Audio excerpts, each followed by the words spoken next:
Ladies and gentlemen, welcome to 6 things that we learned from England 1, Denmark 1. If you do go on to enjoy today's video, please make sure to drop a like on there for me. If you could try and hit 100 likes on today's video, that'd be massively appreciated. Subscribe if you're new as well. We're on the road to 9,000 subscribers, so please make sure you are subscribed. If you haven't already, with that post notification bell on, it's free to do so, and it does massively help out. Get your thoughts on as well down in the comment section down below on the 6 talking points that I do go on to discuss in today's video. But yesterday it was absolutely awful, wasn't it? I think the big problem at the moment is we've got too many superstars who are not fitting into much of a system, and Gareth Southgate is at the moment struggling to get the best out of this England side. We know on paper we have one of the best squads, but we don't have one of the best managers, and that is a big problem. The pitch as well, I thought yesterday was an absolute disgrace for a professional football match. I don't know where the game, which stadium it was being played at. I think the game was in Frankfurt, so maybe Frankfurt Stadium putting 2 and 2 together, but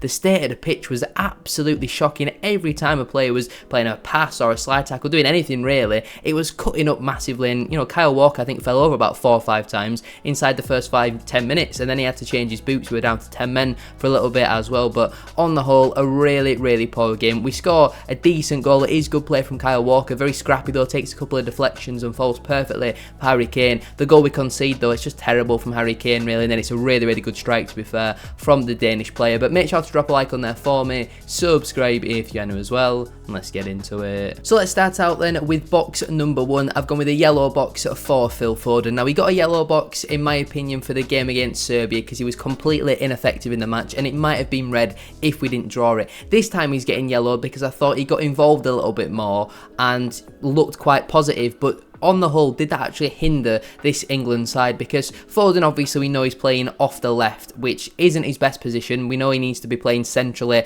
or on that right-hand side where he can cut in on that left foot. And the few times where he came narrow, he picked up the ball on the half-turn, went past a couple of players, or he was getting shots off, and he was actually getting involved in the game. And I've seen, again, very similar criticism after this match of Phil Foden as what I did against Serbia, but I think it's completely different. Against Serbia, I thought he was ineffective and did absolutely nothing. In this one against Denmark, he was kind of getting too involved at times and he was dropping too deep. We know that Trent wants to pick up the ball in the midfield and play the ball in behind, but Foden has never really been a winger who's going to run in behind for you, and we've just got too many players who would want to play different styles and different systems, and I think Phil Foden epitomises that because he wants to get on the ball in central areas, in tight spaces, and take players on because he's got the talent to do so. Technically, he's probably the best player in this squad, but we don't want him to be really far out wide. But then when he's coming inside, we've not got Luke Shaw on the overlap, so it's not really working. There's too many square pegs in round holes. I thought Foden was more effective in this one than what he was against Serbia. I feel like he was unlucky at times, made a couple good saves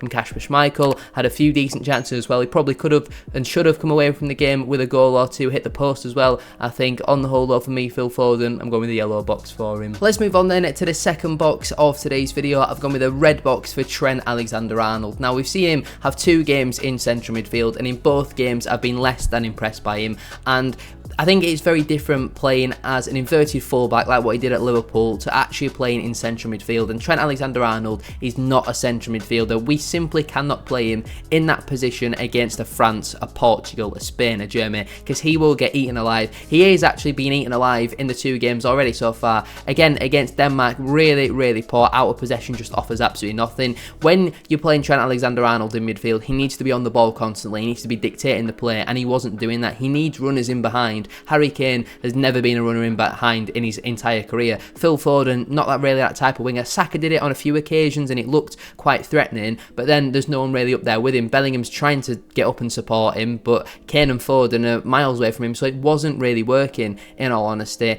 And I just think Trent gave the ball away a number of times in the midfield. I've seen a few people criticising him for the goal. I don't really think there's much he can do about that. It's a great strike, and I think even if Trent gets out to it quicker, I still think that probably ends up finding the back of the net. Sometimes when you hit a ball that sweet, it is just going to go in the back of the net, and unfortunately Trent is at this moment in time at the forefront of a lot of the criticism, like someone like a Phil Foden and obviously Gareth Southgate as well, but I don't really think I would blame Trent for the goal, in all honesty. I just feel like his impact on the games so far has been poor. He's been subbed off after about an hour, 55 minutes in both of the games, and I thought against Denmark he was lucky not to get subbed off at half-time, because I thought in that first half he was absolutely terrible, and that's why I've gone with the red box for Trent. Moving on then to the third box of today's video, I've gone with a yellow box for Harry Kane. Now again, similar to Phil Foden, he got a yellow box against Serbia because he was largely ineffective in the match. This one against Denmark though, he obviously scores our goal, and it's really good striker's instinctive finish. It's really nice play from Kyle Walker. Yes, it takes a couple of deflections, but Harry Kane is always in the right place at the right time, and it is a really tidy finish from him to get up and running for his Euros campaign. But the goal we concede is for the large part down to Harry Kane. Why is our striker dropping in and playing left back? I know it's a throw in, I think, but he doesn't need to be that deep, and then he tries to switch in, he just plays it straight to the Denmark player, and then, as we know, it's a brilliant strike into the back of the net. Jordan Pickford stands no chance. I'm not going to speak about Pickford in today's video, but I thought he made 3 or 4 really good saves against Denmark. But Harry Kane, again, his link-up play was poor. He's dropping deeper and deeper, and you don't mind Harry Kane dropping deeper, but we need runners in behind, and Southgate isn't picking the runners. If you want to play Harry Kane, you then have to play Anthony Gordon off the left, someone with a little bit of pace who he's going to do that running behind. He's done it all season for Newcastle, so he's suddenly not going to stop doing it for England now. But Harry Kane just largely ineffective in the match. Yes, he scores the goal, but second half, what did he offer?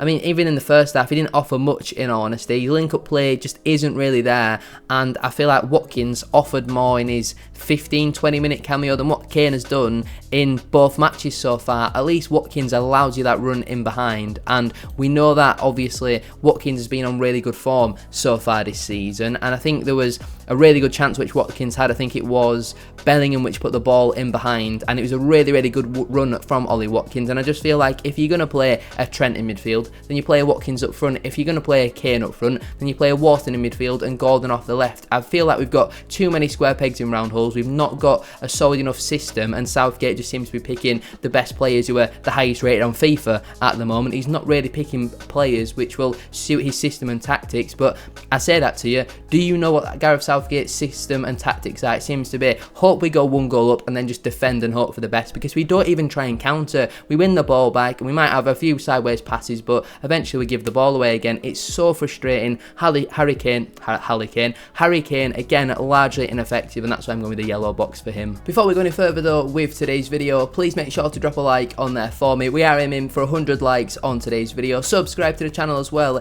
if you are new. Get your thoughts in as well down in the comment section down below. Let me know down below who do you think was the best and the worst performer from yesterday's draw. Moving on then to the fourth box of today's video, the only green box I have gone with for Kyle Walker, and I feel like he was comfortably our man of the match yesterday. Not many England players were above a 5 out of 10, but I'd probably give Kyle Walker a 7. I thought he was very solid defensively, didn't really get caught out of position, plays a massive part in our goal as well. There's a ball to chase, and Kyle Walker, we know he's got the pace, but he just gets in the blind side of the Danish left back, and it's really good play from him. I did think that he was taking a long time to cross the ball into the box, and thankfully it does take a few lucky deflections to fall into Harry Kane's path. But despite the fact he just kept seeming to fall over loads in that first 10 minutes, he obviously then went and changed his boots, but the pitch was absolutely awful, and it really affects someone like a Kyle Walker. It nearly happened to Jude Bellingham as well, where his knee seemed to overextend, and you're thinking, goodness me, if he ends up with some sort of ACL injury and he's not playing football for a year, that could have ruined his career. And I feel like the standard of the pitch was poor, but Kyle Walker still had a good game on there, and for one of our more experienced leaders on there, I feel like he showed an experienced performance, in all honesty, whereas I feel like a lot of our senior players went hiding, to be fair. I feel like Stones and Guehi both had a pretty solid performance as well in the centre of defence, even Trippier at left back. I feel like the defence was probably our biggest highlight, but in the midfield, all 3 of them were absolutely shocking or anonymous. Our front 3, apart from maybe Saka, the other 2 were largely anonymous as well, and it's so frustrating at the moment. But Kyle Walker I thought was defensively solid, plays a big part in our goal, so I feel like it's only fair really if I give him a green box. So let's move on then to the penultimate box of today's video. I've gone with the yellow box for Bukayo Saka. Now I look at that and I feel like Saka had a much better game than Harry Kane and Phil Foden, but I also look at that and think Bukayo Saka was effective but didn't quite have that end product yesterday, and there were a few times where he was overhitting crosses, and I feel like Saka Saka for England is probably our biggest threat in 1v1 situations. He gets the ball and he's able to take it past his man. He can cut inside and shoot on that left foot, or he can go on the outside and cross the ball on his right foot. There was a few times where he was overhitting crosses, and that's why it's not a green box for me. Defensively, I don't really think he offered much. Going forward, he did look a bit of a threat. Obviously, he gets subbed off for Jarrod Bowen. We'll talk about that triple substitution in a moment when we come to Gareth Southgate. But Bukayo Saka, I just look at his performance and I feel like it was okay, maybe a 6 out of 10. I do certainly think he could have offered a lot more, but again, similar to a lot of players, especially in them attacking areas, we look tired, we look very, very leggy, and I think it comes back to Southgate in that first game not making more changes. And I know Saka came off in that one, but we're not talking we're playing in 5-10 degrees here and it's the perfect conditions to be playing football. You know, it's going to be hot over in Germany, and yes, they're professional athletes, but it's impossible to go 70, 80, 90 minutes consistently every 3 or 4 days without feeling a little bit tired. I say that, it didn't seem to affect the Danish players though. At the end of the game, the majority of the England players were out on their feet, laid on their backs, blowing. And you look at the Danish players, they were pressing from minute 1 to minute 90. They seem to care a lot more than what these England players did, and that for me is a big problem. Saka, I feel like, had a bit of quality there, didn't quite have the end product though, so overall I'm going to have to give Saka a yellow box. So, although Saka, to be fair to him, was probably unlucky not to get a green box in the game against Serbia, I just feel like other players did a little bit more. On the whole though, for Saka in this one against Denmark, I'm going with the yellow box. So let's move on then to my final box of today's video. I mentioned him briefly there, it's a red box for Gareth Southgate. I just don't know where to go with Southgate, and I've seen a lot of people who have been Southgate's biggest defenders criticising Southgate and asking maybe is it time for change. And yes, we had a great World Cup run in 2018, yes we got to the Euros finals in 2021, whatever you want to call it, but I just don't think he's the right man for the job. I feel like he cost us in that game against Italy, and I feel like he's costing us again now. We're playing with the handbrake on constantly. We go 1-0 up, and yes, we're probably still gonna go on and qualify and probably go on and win the group as well. I expect us to beat Slovenia pretty comfortably, but I also expected us to beat Serbia pretty comfortably. Yes, Denmark were the best team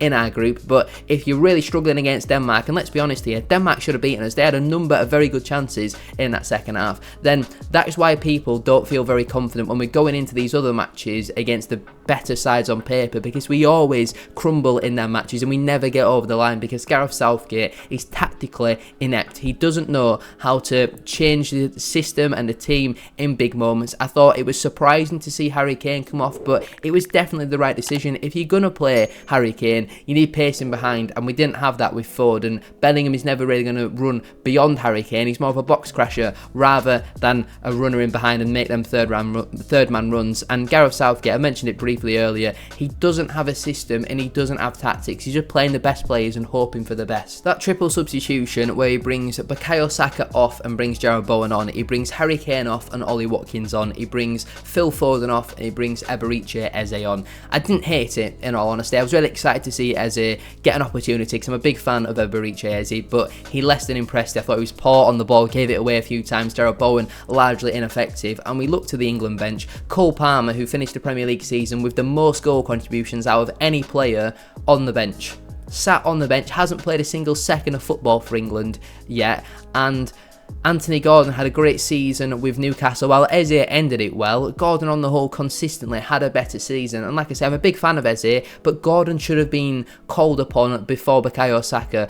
Cole Palmer should be called upon before Jarrod Bowen. And I know that might seem like big club bias, I guess, but I do genuinely believe that Cole Palmer is a better player than Jarrod Bowen. I do genuinely believe Anthony Gordon is a better player at this moment in time than Eberiche Eze. Just because they ended the season well with their clubs doesn't mean that they're going to carry that form into England. It's a very different system and very different tactics, and we're kind of relying on players who have had purple patches. I know Eze and Bowen are good players, but they're not the standard of Bukayo Saka and Phil Foden, let's be honest here. And we're relying on players who are in a purple patch to come and perform on the big stage for England and be game changers, and I don't feel like they had enough time on the pitch to be game changers. I liked Watkins' cameo. I don't think Bowen was really effective in this one. He thought he was decent though against Serbia. Eze thought I had a really poor game. I would have liked to see Gordon and Palmer get an opportunity in the final game against Slovenia. I want Gordon to start and I want Palmer to come on after about an hour 65 minutes for Bukayo Saka and see what he can do, see if he can be more effective,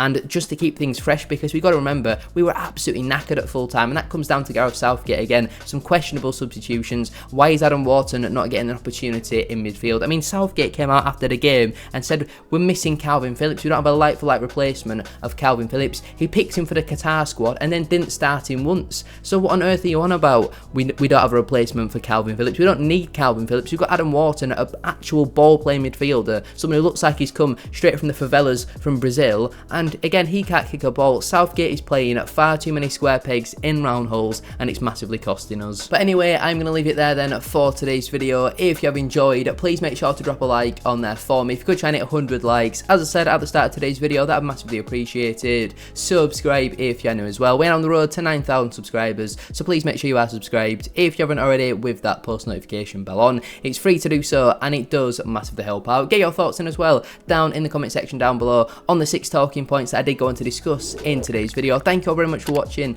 Have a great rest of your day, and I'll see you very soon for another one. Peace.